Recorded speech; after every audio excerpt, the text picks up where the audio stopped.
what's up? Hi, everybody. Hello. Hi, Ron.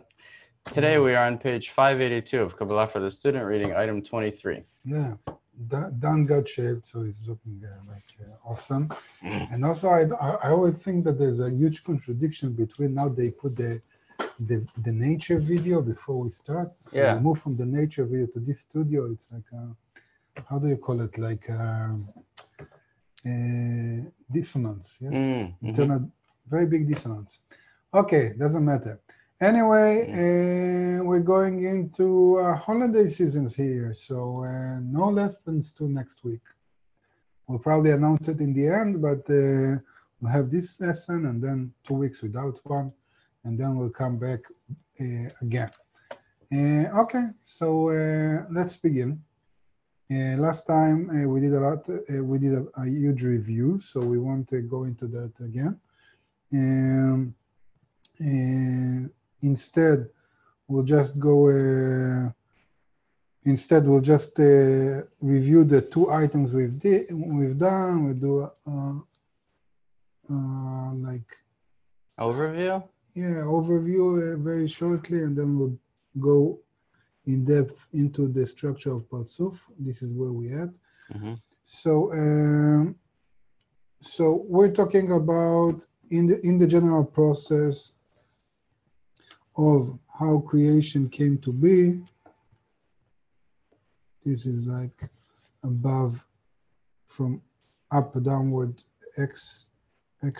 Axis is also for plural and also for singular. Axes is plural. Axis is axis. So, axes is plural. No, how do you say axis? Axis. Okay. So this is the up downwards axis, and then we the have Y. The what? The Y. The Y? The Y-axis and the X-axis. Ah, that's how you said it. Okay. So, yeah, but we'll have 2 Ys. So anyway, so this is like the descending process from the moment of creation to our world, then development in our world, and then how we come to ascend from the moment a person has the point in the heart and until he attains the spiritual goal. So this is like the point in the heart. This is like, I don't know, the Big Bang. I think I drew it pretty nicely. I can even do effects. Yeah, it's definitely a Big Bang. Yeah, it seems like a Big Bang, huh? Okay. Okay, and and here we talk about creation or the creator, the thought of creation, and then 4 phases of direct light, and the descending to our world, and what else? And that's it, more or less. And to the extent that we ascend, to that extent we attain how the system came to be, meaning how it descended in cause and effect. Okay? So far in the lessons, we're focusing here, how the system is being built, how it originated. I can say that in English, originated? Yeah. Yeah, okay, good.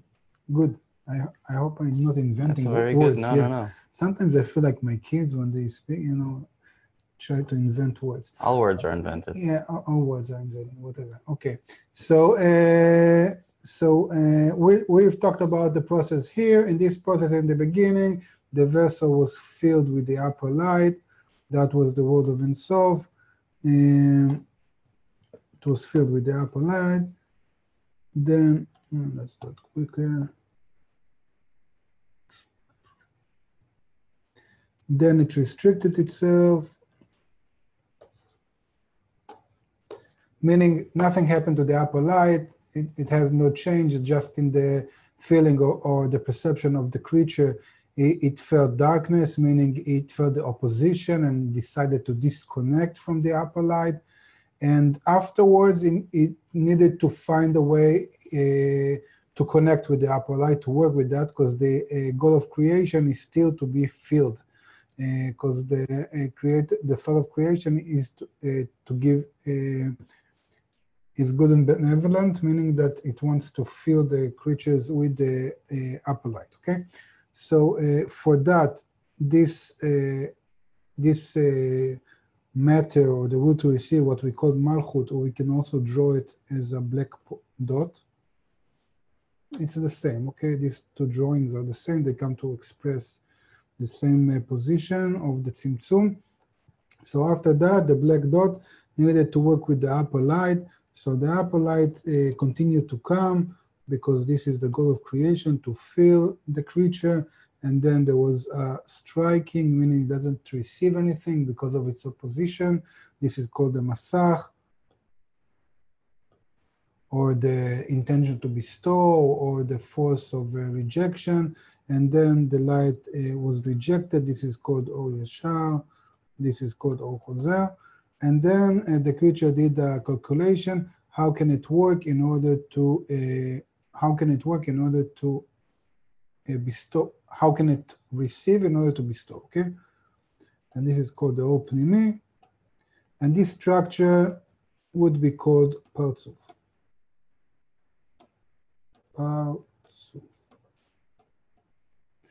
Okay, good. Now, that was a quick overview. Now, going in depth into the Partzuf. So let's talk about the parts of the Partzuf.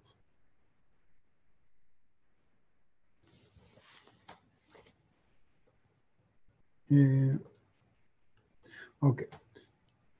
So the light comes. This is Or Yashar. This is Or Yashar, and the masach that stands in the peh. Peh is like a mouth in Hebrew, rejects the light. This is called Or Chozer. This part of the light coming in and the masach rejecting it, meaning the engagement with the upper light in potential, this is called the Rosh, meaning the part that does the calculation, meaning the part that comes into coupling with the upper light, but in potential, meaning it's not an actual coupling. It doesn't receive the light, but it engages with the light from the fact that it's a point, a restricted point, in order to understand to what extent can it participate in bestow, just like the upper light. Okay. So this is very similar to what we later call ibur, meaning how do you say ibur in English? Embryo. No, or embryo is like a ubar. Conception. Conception is not the moment of the seed being Yes. observed. So how do you call the whole process? Gestation. What? Gestation. Gestation. Okay. At least for animals. Gestation. Okay. You mean like from conception to birth, that period? Yeah. Gestation. Or pregnancy. Yeah, pregnancy. Yeah, but pregnancy doesn't. It's like not from the embryo side. Okay, whatever. Yeah, it's like just like the embryo gestates until gestation. Yeah. What, from the word just? No, like G-E-S-T. Gestation, whatever. Gestate. Never heard of this word. Okay. See, other people invented it before me. Okay, so this state of gestation, meaning that the creature just nullifies itself. It doesn't have anything of its own. Everything comes from the upper one. It's like a dot in the upper light. From that point, it understands to what extent can it grow, meaning participate in an active way in being in resemblance with the creator. Okay. So after this calculation, the actual realization of the bestow, of the reception and of the bestow, happens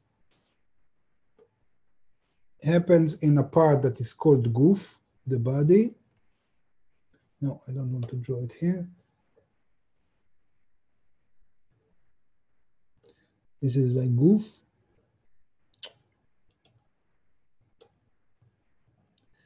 This is a U and this is an F.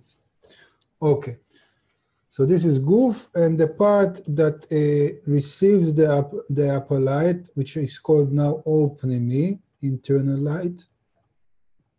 The part that received it is called toch, which means like toch is like the internality or the inside of the body, and until a place that is called tabu. This place of tabu means like the belly button, and the tabu means the place in which the masach that stood in peh now stands in the body. Okay, so everything John here is not about space and time. Okay, it's not a place, it's not a corporal thing. It's all forces. But in order to express these forces, that's how Kabbalists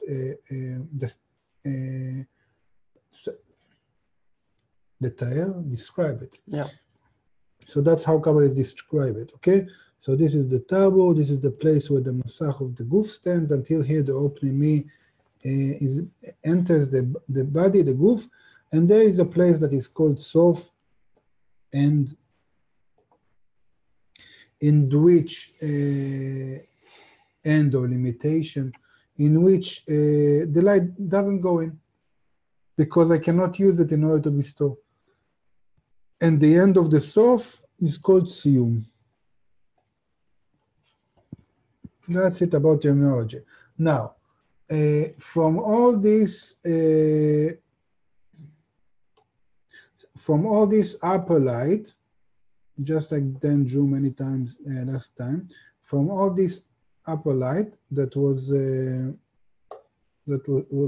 filling the Malchut in Ein Sof, now we can only receive a very, very small portion with the Masach in order to bestow.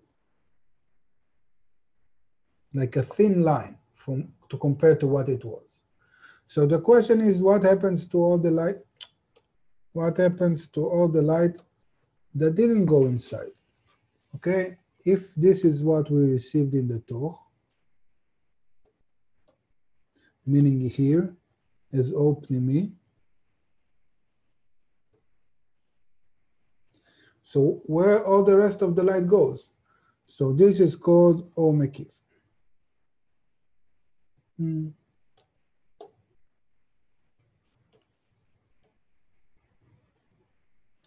And this O Mekif stands against the part of the Sof.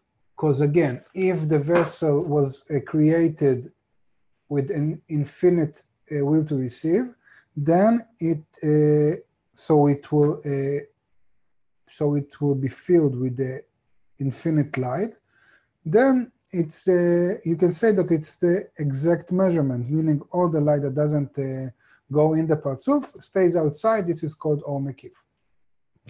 So far, so good. This is a lot of terminology. Most of it we went through, right? We've talked about it already, about most of the terms, right?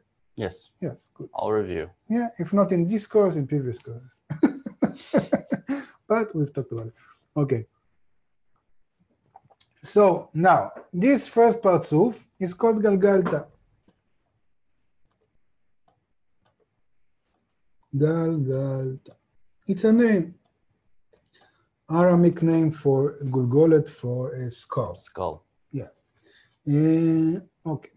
So why skull? Again, all these Parzuf kind of parts. Well, maybe we'll understand it later on, why it's all related to, why in corporality it all comes to like have symbols or corporal expressions like in parts of the Rosh or of the body or whatever.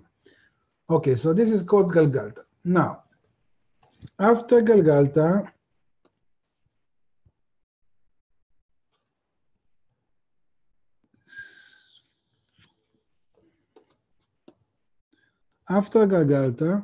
we'll have 4 more Parzufim, okay, going right after it in the same manner, meaning it expanded,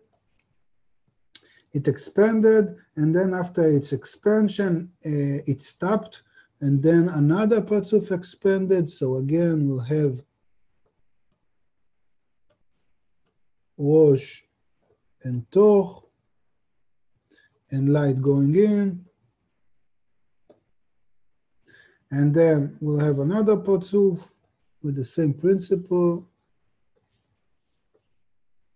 Light comes in, it rejects it, and then it receives.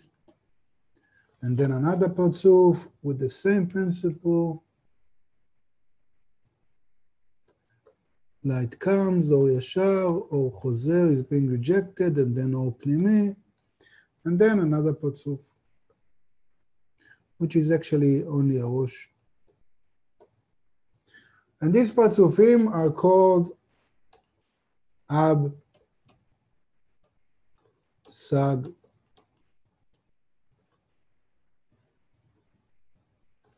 ma, and bon. Why do we have a structure of 5 parzufim? Because of the initial DNA, the initial structure of the tip of the Yud, Yud K, Vav K, meaning the structure that we've learned about in 4 phases of direct light, Bchinat Shoresh, Aleph, Bet, Gimel, Daled, or 0, 1, 2, 3, 4. It's the same structure. We'll see it later on that we also have 5 worlds, okay? So it means that on all the 5 degrees of Aviyut, all the 5 different expressions or frequencies of the will to receive, we have different parzuf, we have a different parzuf, and all these parzufim together are called the world of Adam Kadmon. Okay, now in this part specifically, what we've talked about is how the masach is being purified, or wanting to say more accurately, what changes from parzuf to parzuf? What causes Galgalta to move into Ab, to move into Sag, Ma, and Bon, okay? This is what we're talking about, okay?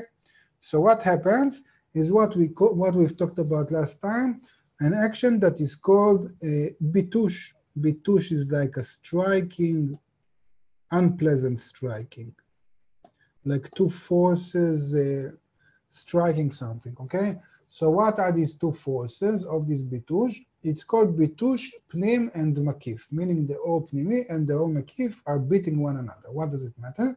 We also talked about it last time, that if I'm on diet and I don't eat anything, so I'm rejecting the food, it's much easier than to decide that after a whole day of eating just lettuce and dying out of hunger, being like feeling myself as a cow, going everywhere looking for more grass to eat.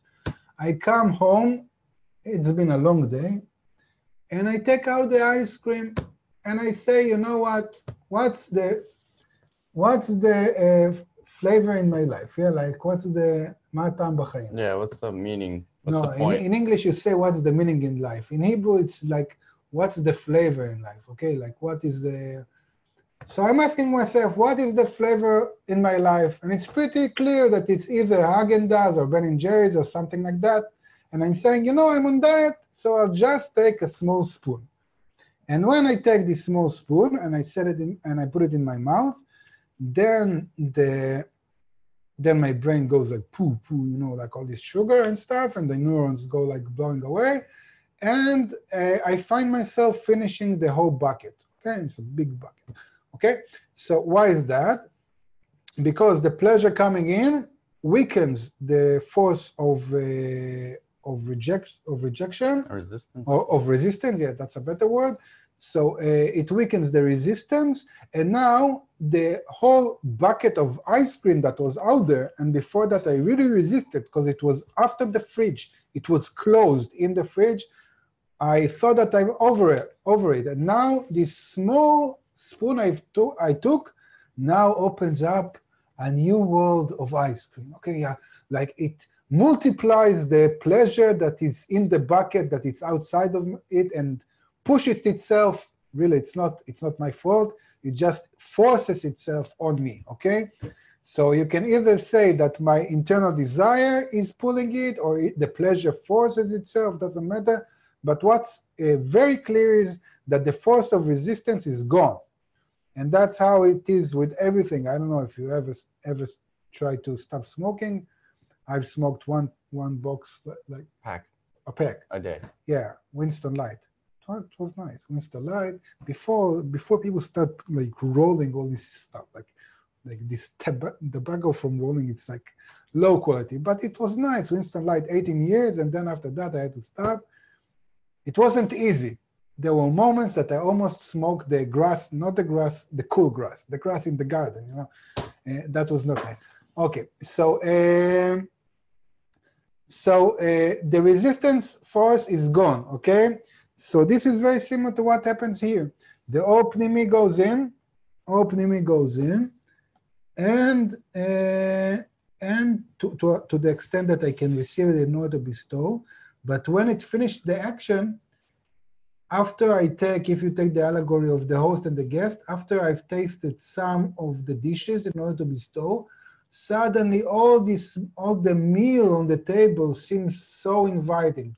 And then I have two options, like the blue pill and the red pill. Either I take it all in order to receive, which I cannot do because it will be against Tzimtzum Aleph, against the restriction. I'll be opposite from the host. Or I completely disengage. I run the hell out of there. I don't know how to say that. This is like proper English, or it's not? Yeah, it's politically correct. Okay, so I run fast out of there. I disengage. Okay, and I'm left empty from the pleasure.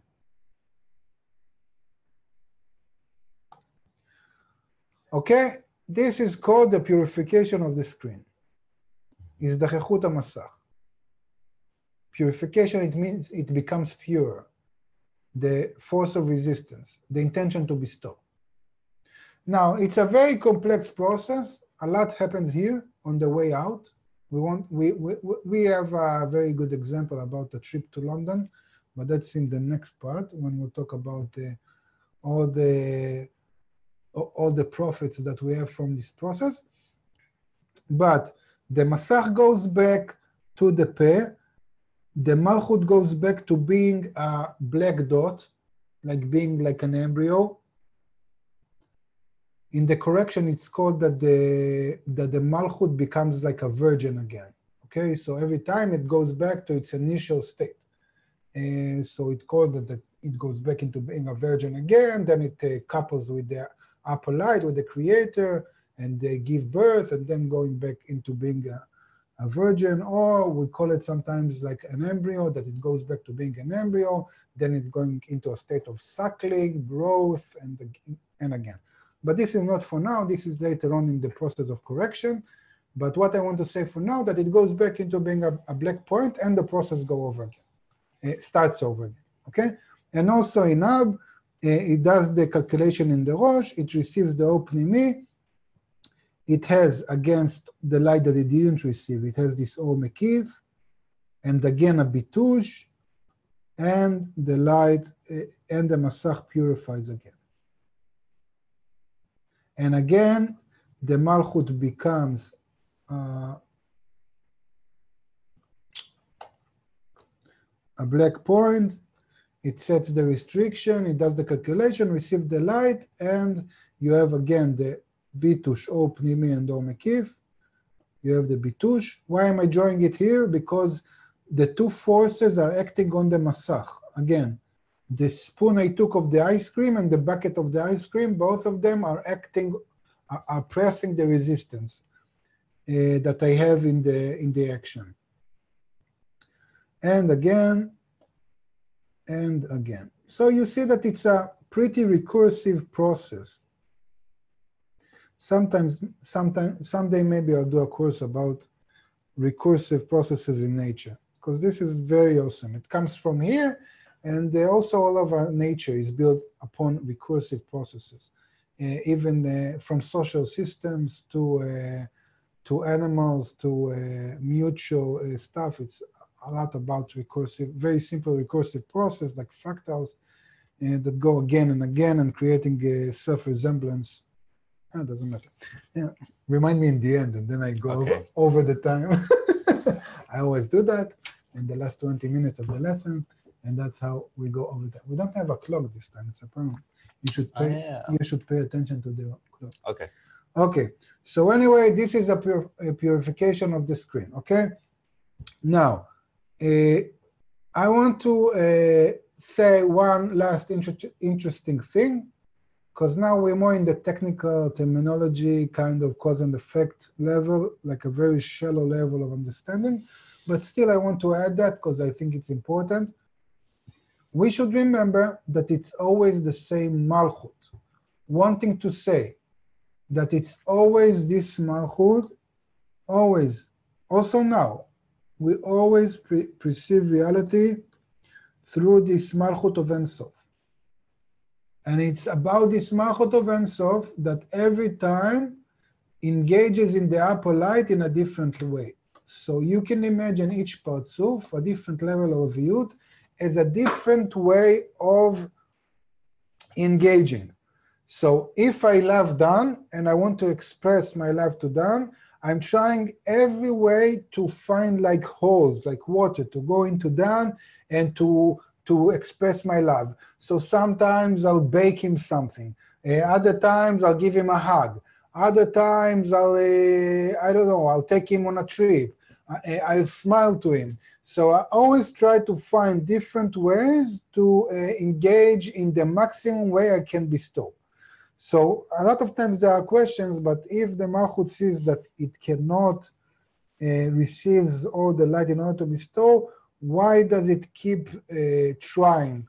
Why does it keep engaging in different ways? Because if it's about bestow, you go where you can. You're like doing your maximum and you're going where you can, even if it's limitless. Okay, so it's really, like, I think it's very similar to a child.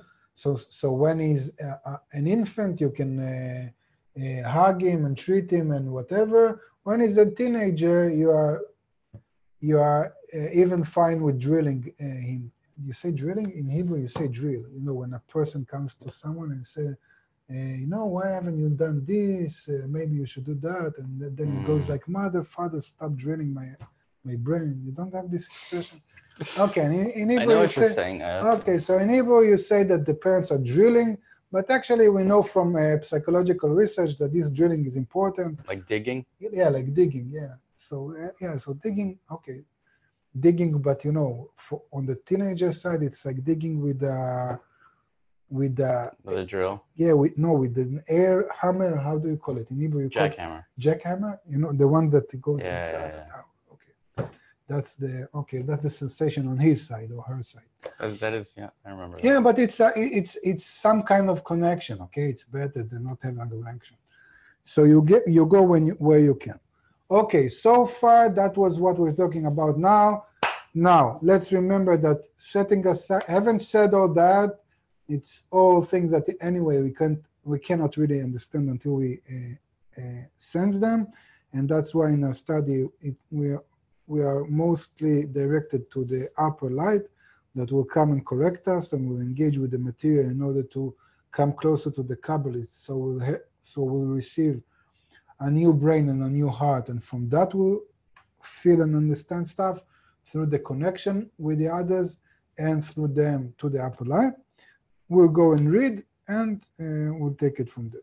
So we're on item 33, yes? Yeah. Do you want to do questions after? Or you want to do Yeah, let's do questions after. Anyway, I think it's really clear, like, whatever.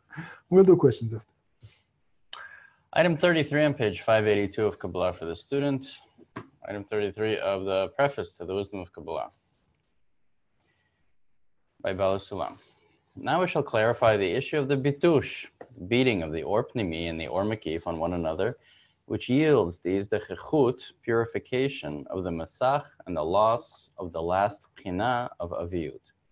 As these two lights are opposites, yet connected through the masach and malchut of the rosh of Ak, they beat and strike one another.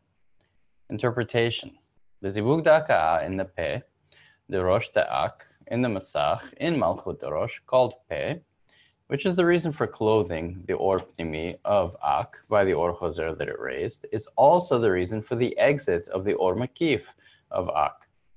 Because it detained the light of Ein Sof from clothing in Pchina Dalet, the light came out in the form of or makif. In other words, that whole part of the light that the or choser cannot clothe, like the Pchina Dalet herself, came out and became or makif. Thus, the masach in the peh is the reason for the Or Makif, as it is the reason for the Or Pnimi. Okay, so the Masach, again, we've talked about it last time. When you set a limitation, it limits, it creates two different layers of reality, internality and externality. Okay, if I have a limitation, for example, in the corporal sense, I have cells in my skin telling my brain where my body ends. Immediately, this limitation divides my world to what is outside of my body and what is inside of my body, okay? So if you set a limitation, it divides everything to what is on one side and the other side. This is very important because the Or Makif and the Or Pnimi are a result of this Masach. 1. 2, what changes is that every time, as we've said, it's working on a different oviyut. So here, it worked on 4, then 3, then 2, then 1, then 0. So every time it loses 1 degree of oviyut. And many students ask, why is it that it's going down? It should have gone up, meaning every time it could bestow more. Then no, you should remember that we're talking about now on the process of descending from up downwards, meaning every time we reveal the limitation, we reveal how farther away we are from the Creator, okay? So we're in the process of descending, so every time we have less power to bestow. Less power to bestow, less power to resist the light, whatever. Please, 34. Item 34. We have learned that both the Or Pnimi and the Or Makif are connected to the Masach, but in opposite actions. Just as the Masach extends part of the upper light into the Partzuf through the Or Chozer that clothes it, it drives the Or Makif away from clothing in the Masach.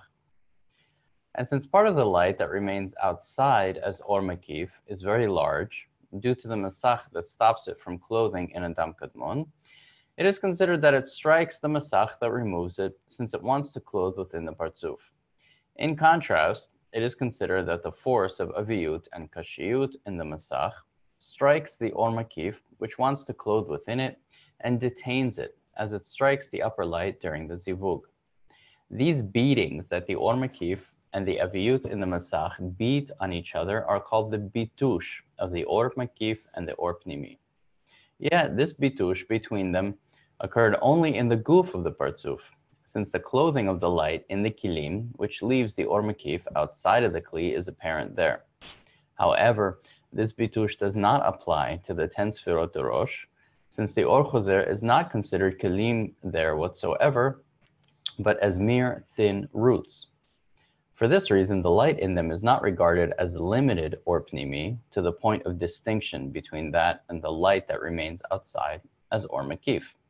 And since this distinction between them does not exist, there is no beating of Or Pnimi and Or Makif in the 10 Sfirot Rosh.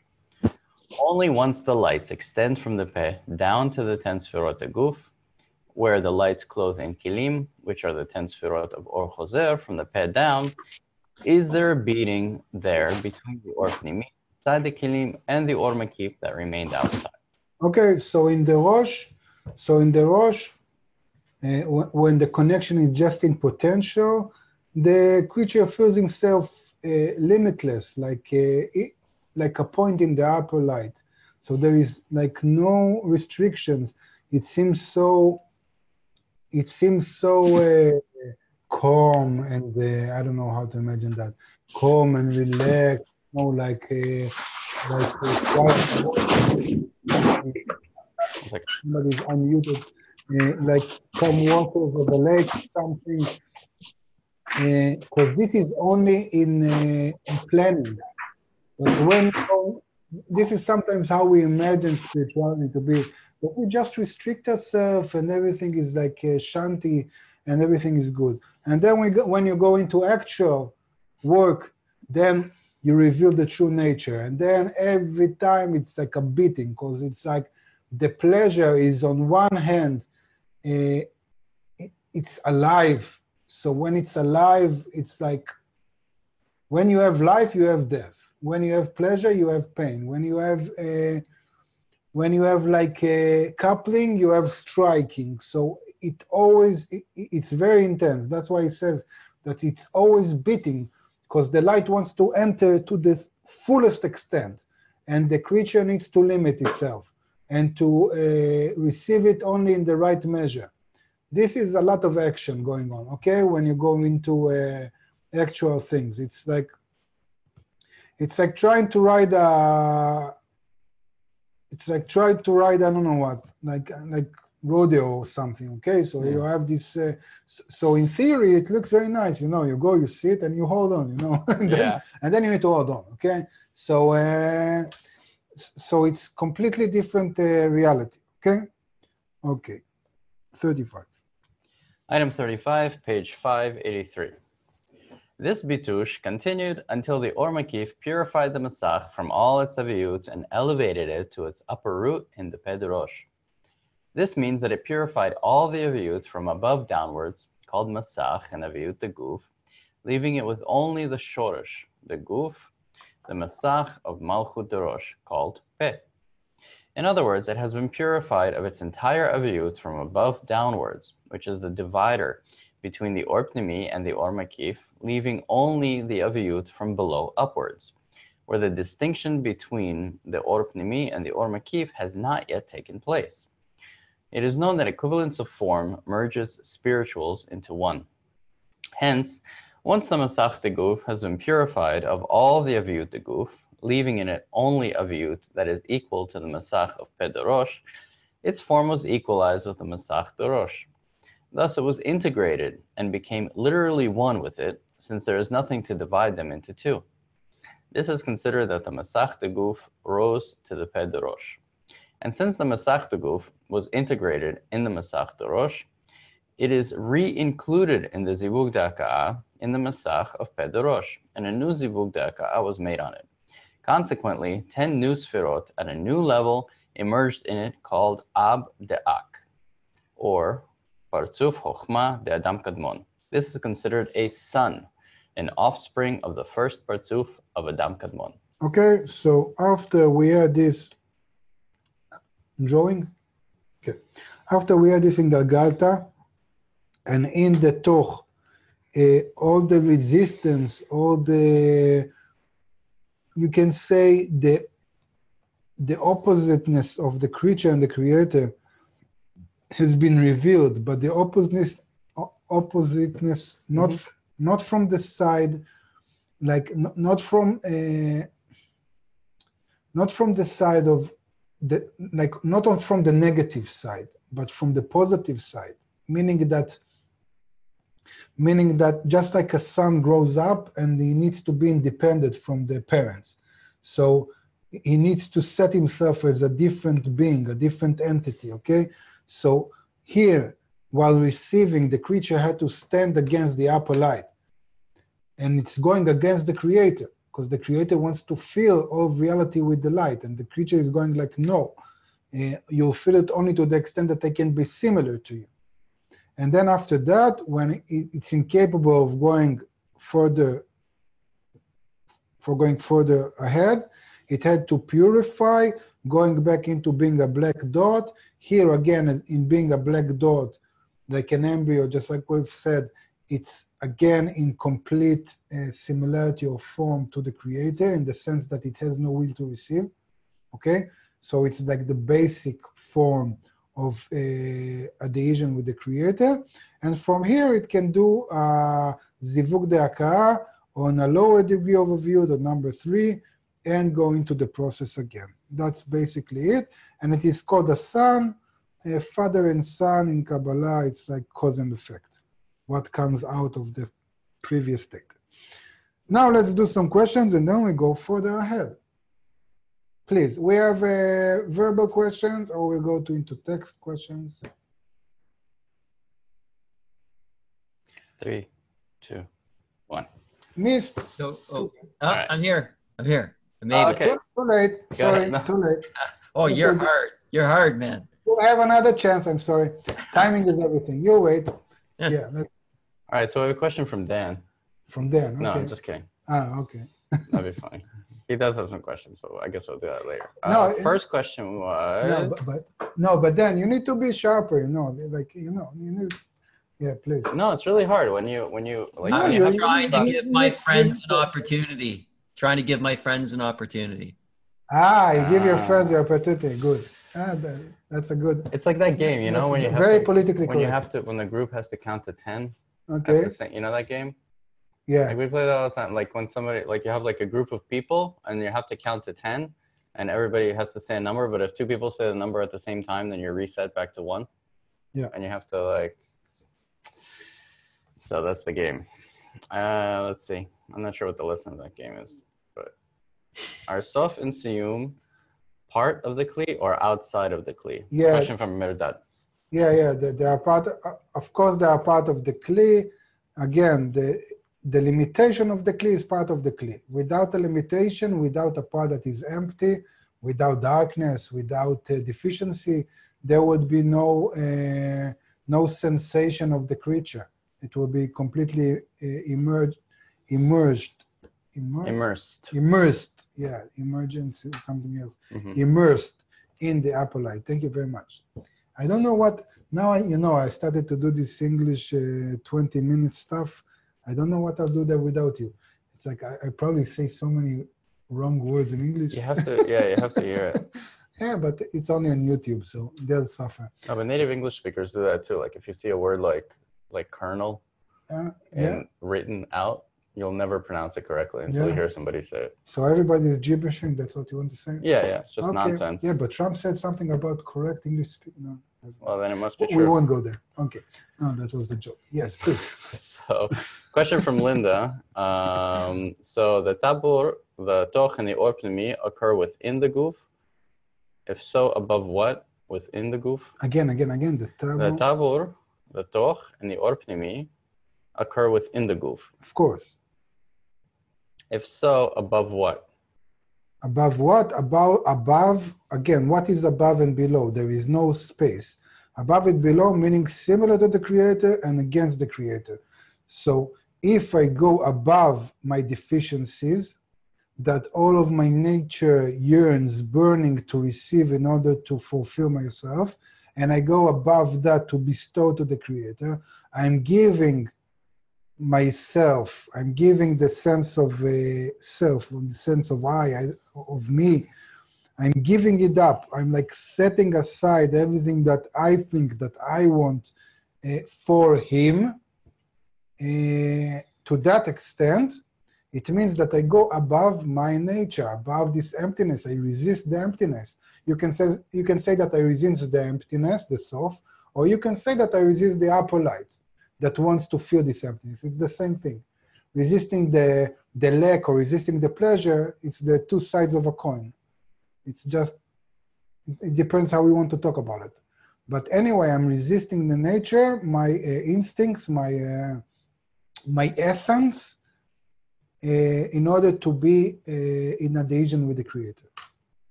Okay, another question from Linda. The intention becomes pure after I resist? The intention becomes? Pure after I resist. Like, is it, I'm going to paraphrase, like, is it a result of is the purification the result of resistance? No, the result of the if you can resist, meaning if you have a tzimtzum, meaning that although the definition of the tzimtzum in one of the places is one who wants, but in Hebrew you say like occupies his desire, like rise above this desire. I don't know if it's correct in English. That הכובש את רצונו, המשתוקק הכובש את רצונו, כן. Kובש, like conquers? Yeah, conquers his desires. So meaning that if you have a restriction, you conquer your desire, then you can come into coupling with the apple light. Because now you can work in a reality that is outside of your desire, in the desire of the creator. This is called bestow. This is one thing, okay? This is one thing.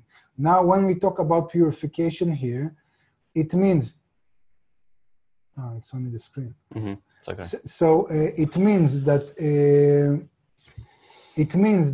after we receive the apple light, and every time there is a beating through all of this action, there is always like a constant struggle between the light and the vessel. The vessel wants just to bestow, and the light wants to enter. So in every bite I take from the meal, I have this pleasure and more pleasure and more pleasure. And every time I need to like push this pleasure towards the Creator. This is not for my own sake. This is for the Creator. This is for His sake. For that I need to have the greatness of the Creator above my desire to fulfill myself. And it's a constant struggle. And by that, the masach, the resistance, reveals how much will to receive it has in it. Like the pleasure always shows it how empty it is or where it can go further in.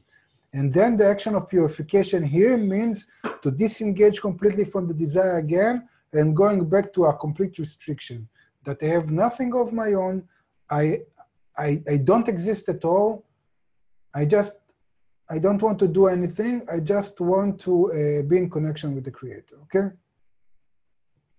It's not easy to, it's very complex, but also in our world, it's like this, because it's like, you'll see it further along when you start working in a group in a spiritual way. So you'll see that, yes, I want to not exist at all. Like the upper light works until a person is willing to not feel anything of his own, not do anything of his own, just be there for the friends. Okay, but you're there, you're nullified. What are you doing now? You need to bring into action your will to receive. So a person starts to work for the group, for the friends. He thinks that he does it in bestow because he restricted himself before. So he's saying everything, let's take it to a corporate example. Maybe it will be easier. So I go into the group, they tell me, nullify yourself, I nullify myself, I smile to everybody, I'm willing to accept what everybody thinks, what everybody does, but I don't exist there. Then the group tells me, no, you need to grow up. Then what's up with you? Do something for the group, help them, do some dissemination, work in a group. So then he's saying, okay, I don't want anything. I would prefer making money, I don't know, being a great politician, but for the friends, I'm willing to do this role. And I'm doing this role, but when I'm acting, the will to receive must get in. It must work. So I'm doing all this action for the group, and then I suddenly find out, whoa, it's not for the group. I'm having pleasure in that. I'm doing it for myself. So what? Everything that I did for the group is actually for myself. So like all what I've done is going into negative. So I want to die. So I want to nullify myself again. And I want to run away and just not exist again. So I'm nullifying myself. And okay, so this is not the exact example, but it gives you some flavors. No, it's good. More questions? No, okay, Dan, you can go until this Dan is finds more questions. Dan, you had a question? I'm good. You answered it. You just answered the whole thing right there. It's like you knew. You knew. Okay. So I have can a I question, ask the if question I since may. Dan withdrew? Now everybody's talking together. Yeah. One. Okay. Go ahead, Merdad. Okay. Thank you. Sorry. I have one question. It seems to me that the whole process of purification is dilution of youth in each part of the Adam Katmon parts of him. So we end up with born, and then like a loop, we go back to Golgotha. Maybe my understanding is wrong, but if my understanding is correct, then this loop works like an eternal loop. But then my question is the following. If that's the case, maybe I'm jumping ahead, maybe I've got it wrong. If that's the case, what triggers moving the process from Adam Katmon to the next Chokhmah? Because I understand this is the whole thing is within the structure of Adam Katmon. That was the question.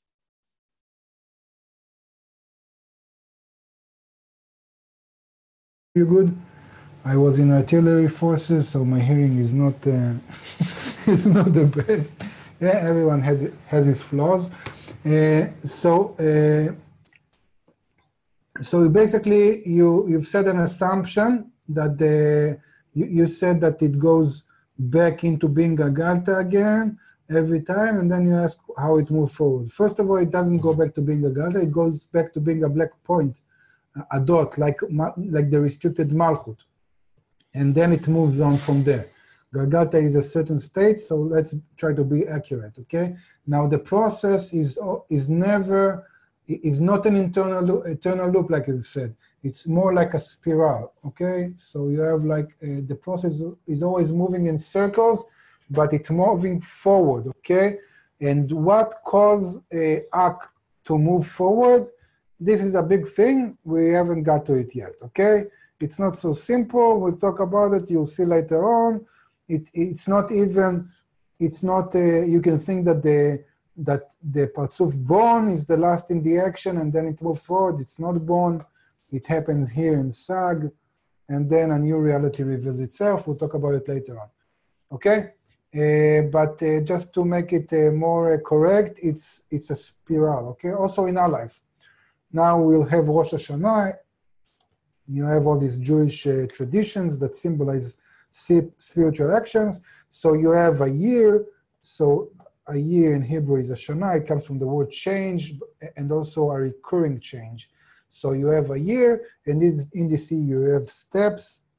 Rosh Hashanah is like the head of the change. So you decide that you want to come in spirituality.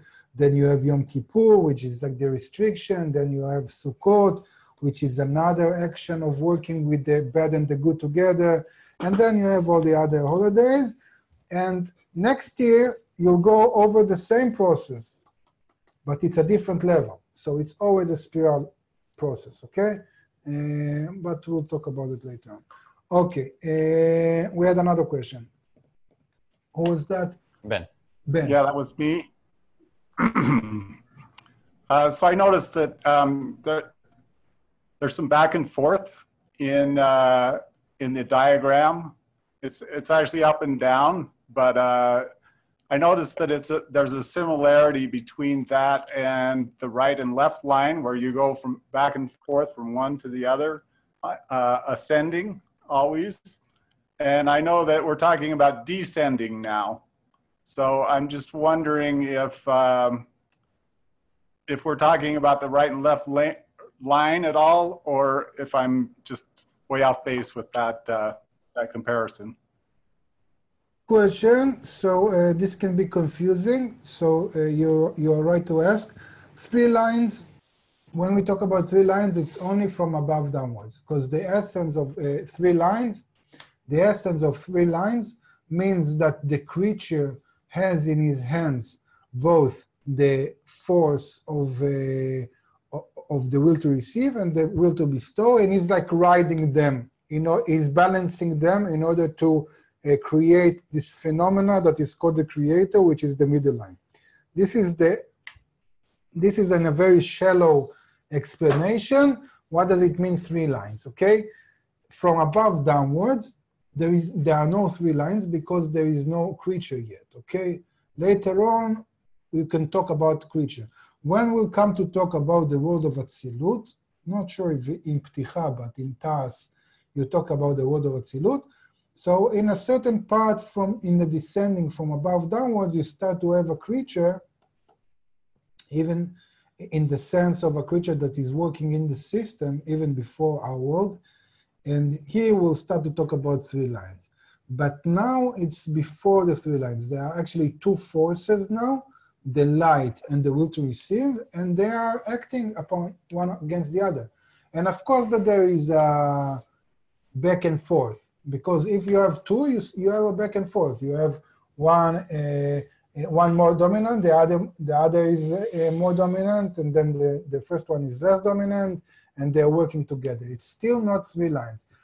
3 lines is not just about going back and forth. 3 lines, it's about balancing 2 forces on a certain degree to reveal a whole new degree that is created from the synergy or from this symbiotic relationship between them. So the will to receive is not yet a creature in what we're talking about. Did you hear?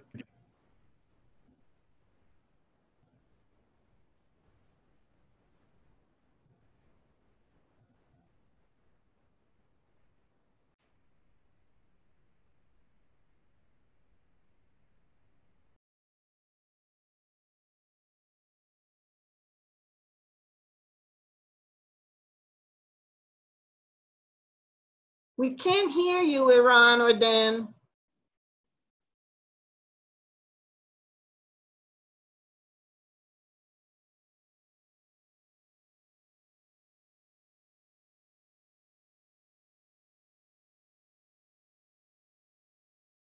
יש סיבה למה לא שומעים אותנו?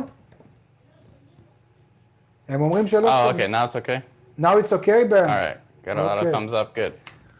Okay, so again, what was the question? What What was was the the answer? question? Give me half a Hold on, it's second. coming. So I asked about the creature, and Okay, thank you. the will to receive is not the creature yet, right? Okay, so the question, what is a creature, is the same question of what is a free choice, okay? It's really hard to say, because it depends on what resolution you're talking about. So if you're talking about,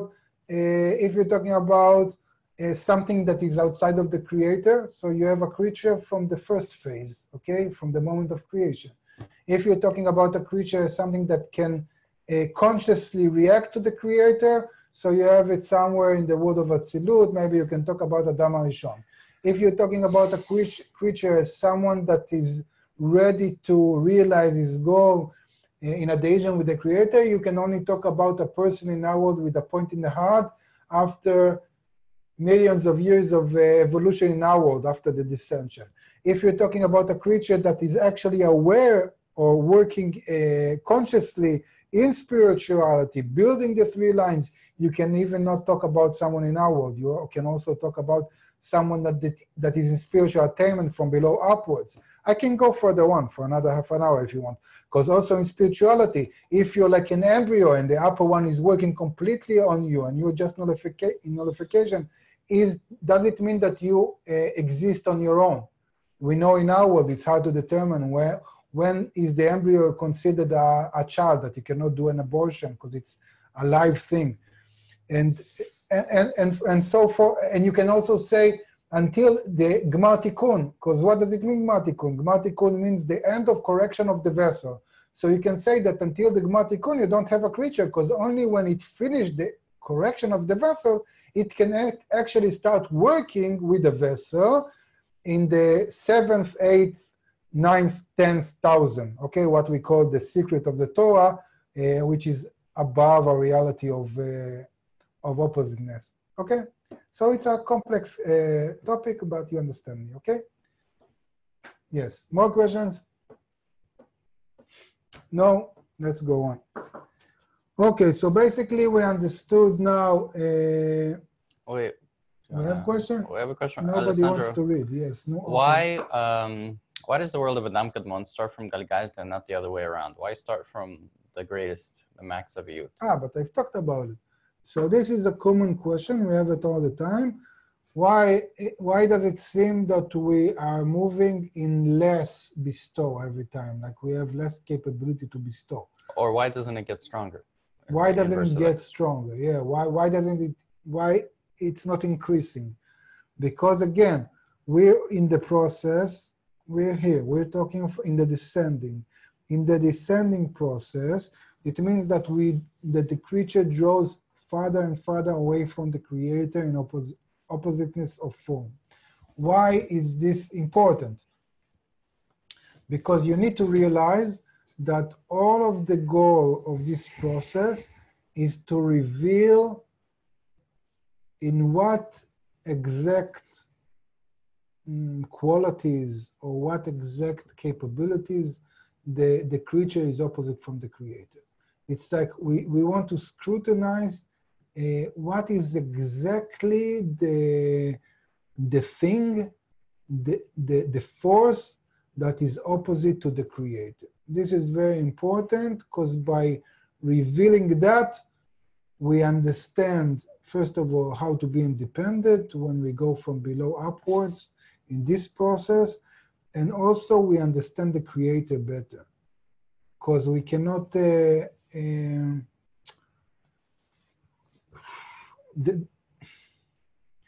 a lot of examples for that in science. When we want to understand the phenomena, we go to the extreme situations. We go to states in which there is a malfunction of the system, when there is a crisis, when something doesn't work. When everything is working, it's very hard to understand how everything is built. It's like a child that needs to break something in order to understand it. So when you want to understand a phenomena, in this case the creator, you need to go to the places in which there is like a malfunction, like a crisis, like something doesn't fit, something doesn't work. And when you go there, you understand better the healthy state. Just like when you want to study health. So what do you do in health studies? You study diseases, okay? You study problems. Or when you go into mathematics, so you try to solve problems. What doesn't work, okay? And it's always like this in our world. You go into also our writing, everything that we read now in the book. We are focusing on the black letters, or on the thing that corrupts the white paper. Otherwise, if we won't have this contradiction, we won't understand anything from the white paper. So it's always like that. More questions? Maybe we can read? No. Marcel, you're waving because you want to ask, or you just saw a friend, or? Yes, I saw somebody. We are in the same city we live. I cannot believe this. And he saw me yesterday shopping. That's amazing. Wow. Okay. Sorry? Yeah, I've been following this drama here. What? Never mind. Okay. I'll tell you later. So Marcel is happy. Good. Number Item 36. 36. So now more or less, he'll talk about the recursive process, how it continues to happen. So let's roll with Wallace Sulam. Item 36 at the bottom of page 583. And even if you don't understand everything, and sometimes he intentionally enters things that we haven't studied, just ride it like a wave, just flow with everybody together. We are all in this together, and we're just hanging out into also when you read a story, even a novel in our world, not all the time you understand everything. And if you reread it 3-4 times, you'll see other stuff you haven't seen.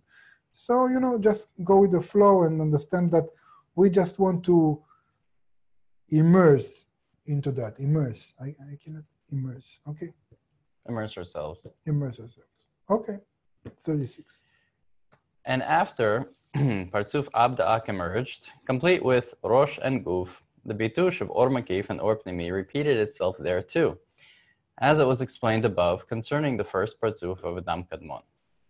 Its Masach, the Guf, was purified from all its Aviyut, the Guf as well, until it equalized its form with the Masach de Rosh, and was then included in the Zivug in its Peh de Rosh.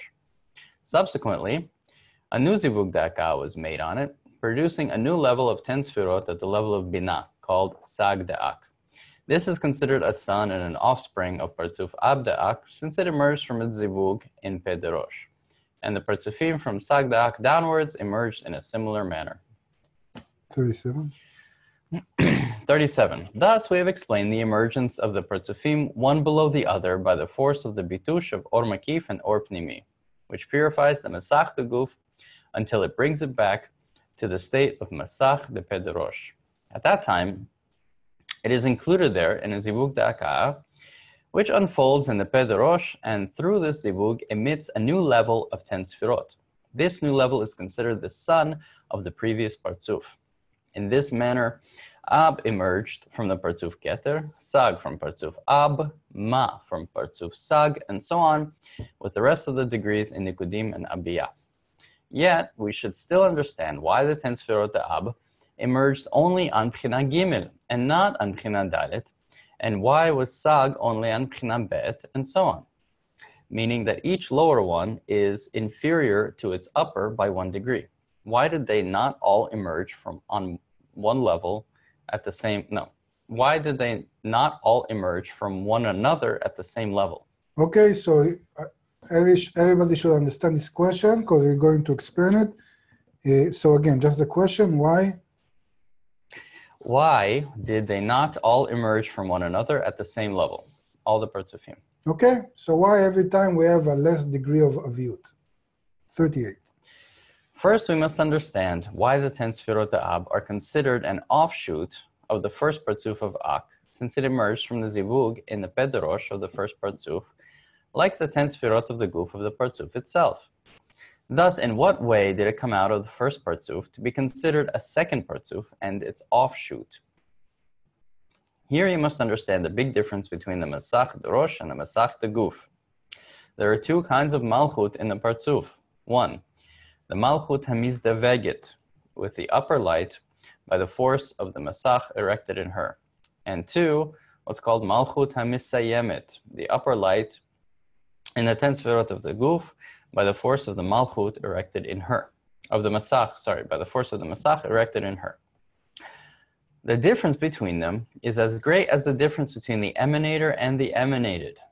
Malchut Rosh, which performs a zivug in a zivug da'aka with the upper light, is considered the emanator of the guf, since the Masach erected in her did not reject the upper light as it struck it.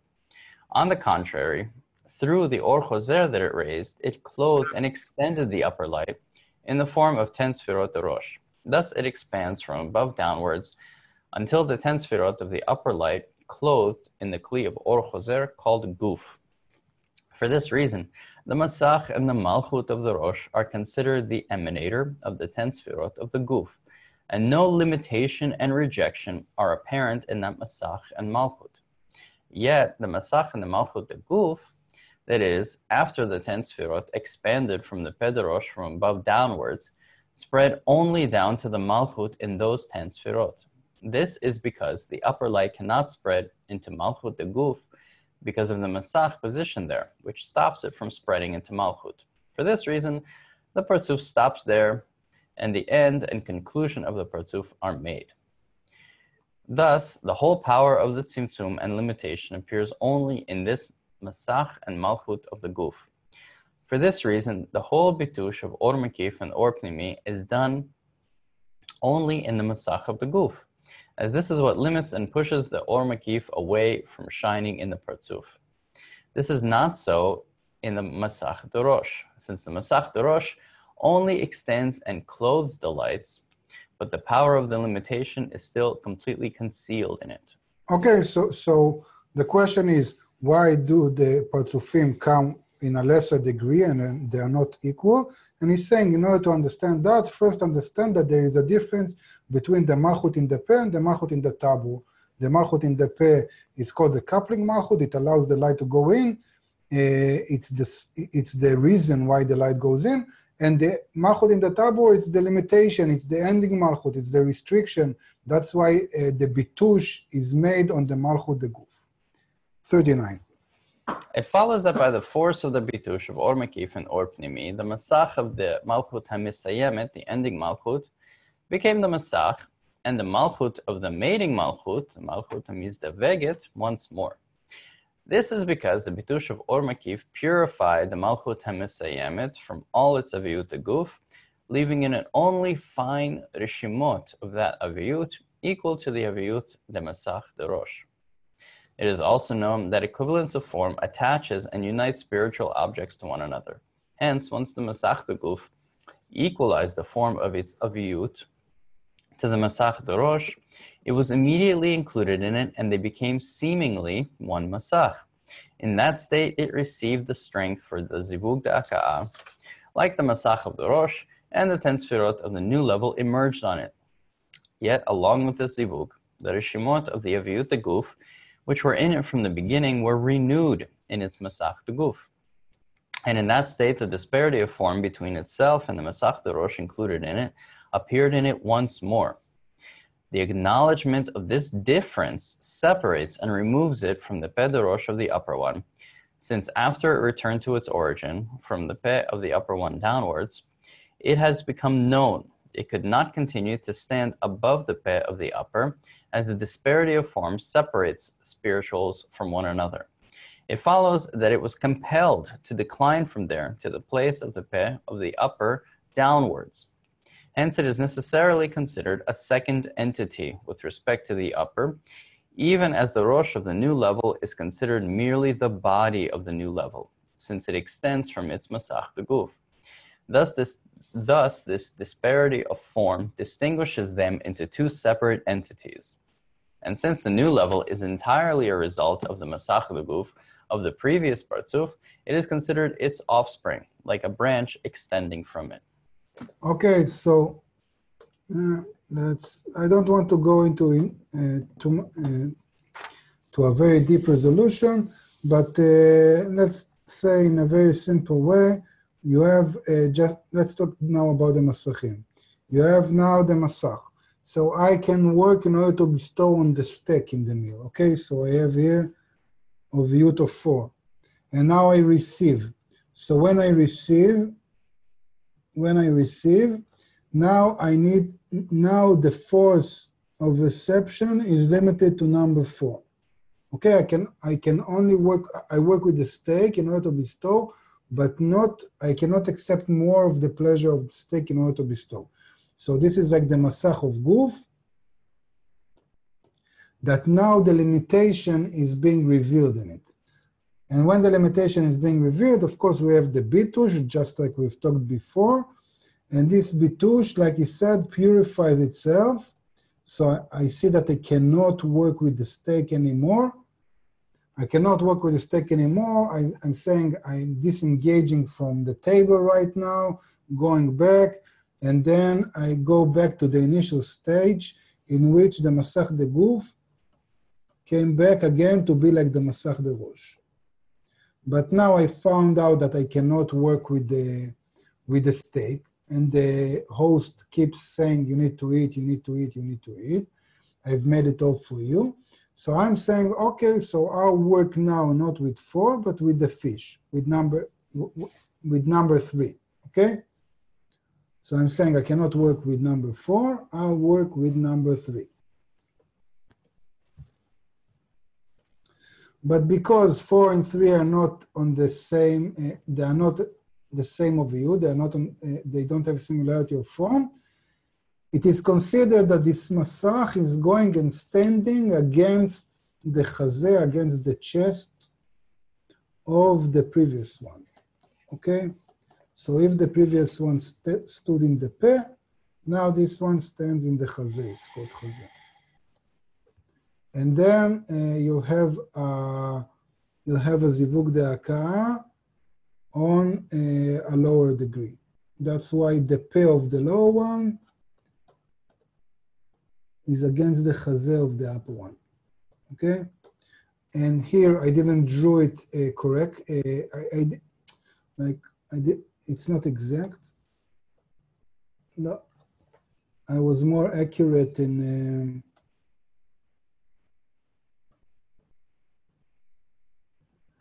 I was more accurate in the next Partzufim. But as you can see, each lower one is against Peh is against the Chazeh of the previous one, and the ending of its Rosh is against the Peh of the upper one, okay?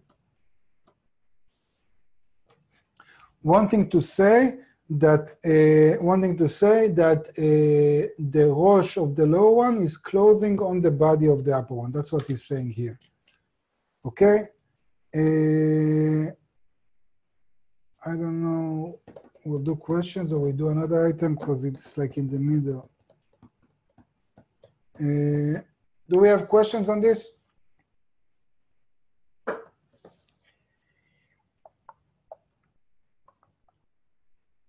Questions? No. Okay. I don't know if I should move forward. And there's another difference. Yeah. Okay, let's do 40 and then we'll see. Okay. Item 40 on page 586. And there's another difference between the lower and the upper. Each lower emerges with a different level than in the 5 pchinot of the Masach. Also, each lower lacks the highest pchina of the lights of the upper and the lowest pchina of the kilim of the upper. The reason is that the nature of the bitush of Or Mekif in the Masach to exclude the last pchina of its aviyut.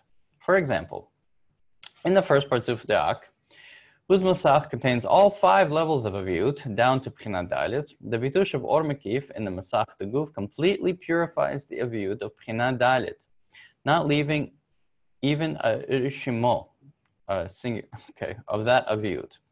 And only the Rishimot from the Aviyut of Bchina Gimel and above remain in the Masach.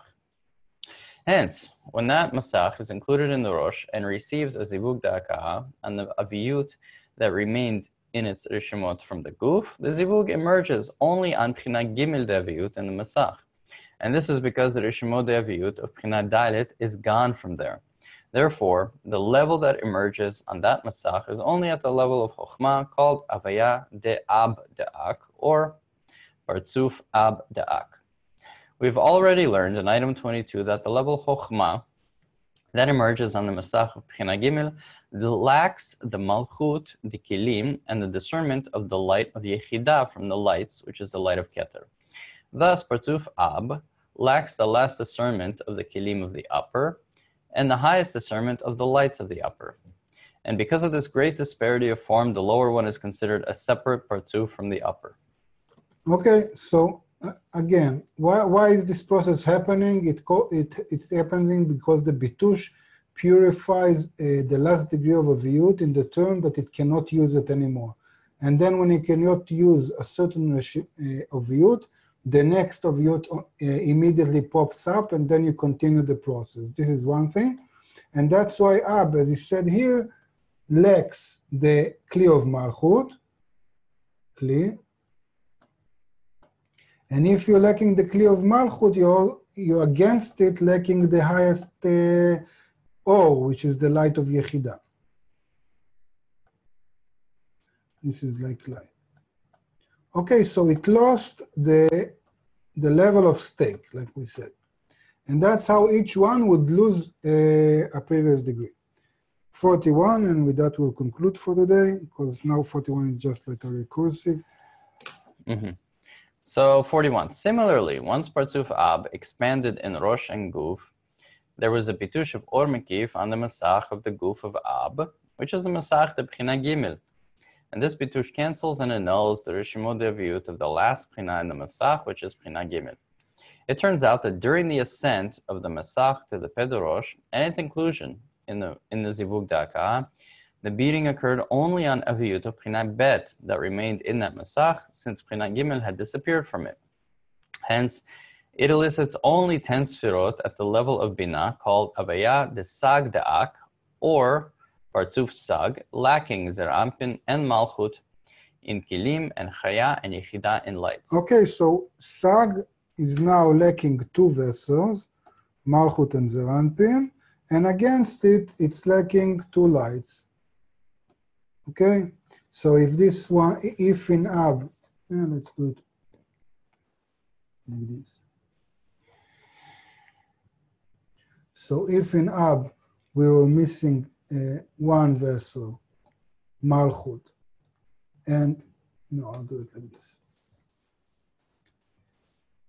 In Ab we were missing 1 vessel, Malchut, and 1 light of Yechidah. So in Sag we're missing Malchut and Zerampin of Kelim and Yechidah and Chaya of lights. Similarly, when this Partzuf Sag expanded in Rosh and Guf, there was a Bitush of Or Mekif in its Masach de Guf, which is the Masach of Bchina Bet. And this Bitush cancels and annuls the last Bchina of Aviyut in the Masach Bchina Bet, leaving only the Rishimot de Aviyut from Bchina Aleph and above in the Masach. Hence, during the ascent of the Masach to the Pedorosh and the inclusion in the Zivug Da'akah, there the beating occurred only on the Masach of Bchina Aleph that remained in the Masach, since Bchina Bet had already disappeared from it.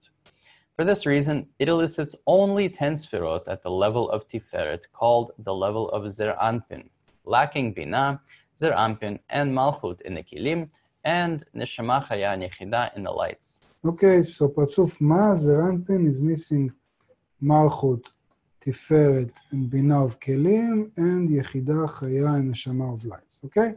So, and that's how each Partzuf is losing another level. Okay, and of course it happens the same in Bon. So now, to conclude this lesson, in a very simple way, each partzuf, after it's receiving the light with opening in order to bestow, it has a phenomenon called bitush, that the external light, the Or Mekif, is pressing on it together with the internal light. Because of that, it must disengage from the pleasure. When it disengages, it goes back to be like the Masach of Rosh, like an embryo in the upper light, and it loses the previous level of Aviyut because it realized it cannot bestow more on it, and now it's moving to the next step. And because we are in this trend, in this megama, how do you say? Trend is actually a good word. Yeah, that's the best word I found in English so far. Yeah. So because we are in this trend of descending, of drawing farther away from the Creator, that's why every time we have less capability to bestow. Questions? Anyway, now you'll have 2 weeks break, so you can go over the lesson again. Otherwise, next time it will be a complete disaster. But hope you won't remember anything. But hopefully it will be okay. Questions now. We don't have any questions there? No, so everything is clear. So it was a good question. Yeah, everybody knows everything. Okay. You want to do another Yeah, item? so 2 weeks. So we have a break. So we have holidays coming up in Israel, Jewish holiday, the New Year, Rosh Hashanah, and the week after that we have Yom Kippur. So we are probably, it looks like it's not confirmed, but it looks like we're taking, definitely from 2 weeks from now we won't have a lesson, and next week we probably won't have a lesson either, because it's still the New Year, at least in the US. So we'll see you 3 weeks from now. Other announcements include, let's see. So this Thursday, as usual, we'll have a graduate class with Mike. Don't miss it. In addition, we have a few important schedule changes. So this already we said. Okay, so because of Rosh Hashanah, the Sunday meeting with friends will be held on Saturday evening instead. It will be a special gathering dedicated to the spiritual meaning of this holiday. That's nice. Secondly, until Tuesday, instead of Pticha, well, actually, I'm not sure if anything's going to be next Tuesday. So we'll, I guess, look out for emails to see if anything's going on. Yeah. Next week, during this time, 1 week minus in 2 weeks 2 hours. for sure there is no lesson. Next week, we'll see. In the chat, it says that next Tuesday, instead of Pticha lesson, we will have a big graduate environment event celebrating upcoming review retreat that will take place on October 5th to 7th. Okay. So that makes sense. So, yeah, that's probably what will happen. We are here anyway, so if they'll tell us, we'll teach. If not, no. So, but I'm sure if somebody will press us, it will be very nice. So it won't be a bitush, pnim and makif, but still, maybe something. I have one question, not related to material it was, I think about lesson number 6, Aaron and Marcus was delivering. There was some talks about a new course called, to be delivered by Aaron, called Kabbalah and Science. Is it going to happen? Because that sounded very interesting. I was just curious. In Hebrew, Gilad Shir will do it in English, because it's for new people, so my English is not... I only get graduates because you can suffer my English, but for new people, you need an English speaker, so Gilad Shir will do it. He actually filmed it already. It's going into, how do you call it? It should have all this graphic on it. Post-production? Yeah, it's like post-production, because it's like it's a very short course. It's like 6 lessons of 5 minutes each. And it touches on a very specific dimension of a synergy in nature.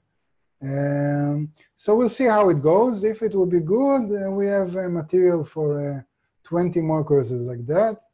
We are also, in Hebrew, we are shooting now also a course about the holidays, the internal meaning of holidays, and then we'll do something more basic. Beside that, in English, we started a pilot. I started a pilot on YouTube and Facebook. I'm going by the book of Kabbalah for beginners. That's you can find it on YouTube, Kabbalah Info YouTube or Facebook. Yes, I'm watching that. Ah, you're watching that. So I did two so far. It's 20 minutes. It's much more light. So we'll see how it goes. And by that, there people should suffer with my English. We'll see how it goes. And, where on Facebook? Yeah. Cynthia asks. What? Where on Facebook? Ah, on Kabbalah Info Facebook. Both. Either Kabbalah Info Facebook or it's easiest to watch it on YouTube because on YouTube you'll have a playlist of all the lessons there. So search for YouTube for Kabbalah Info and you'll see it's called Sefirot Kabbalah and the Tree of Life. That's like, whoa. Yeah. But that's actually, it's like more light stuff. That's it? Yep. Okay. I think that's it. Okay, so you owe us 4 minutes. No, actually, we owe you from various lessons. So we're paying it back. All right. So right now, so the daily, so as usual, the daily lesson is going on right now also. So we're going to head upstairs for that. And maybe there's even I think, is it Pticha now or Tas? Yeah, Tas. Tas. So there's the study of the 10 Sefirot, part of the lesson if we move to that, which this article is supposed to prepare us for. So so you might even tune into that if you like on Kab TV and start to hear things actually that you recognize, which is very exciting if you want to. Yeah, and then we'll probably do a review in 2 weeks because we'll forget everything, but we'll do it in a very basic way, so we'll get back into stuff. Yeah, okay? We'll try to make it fast. Okay, bye everybody. We'll see you soon. Shana Tova.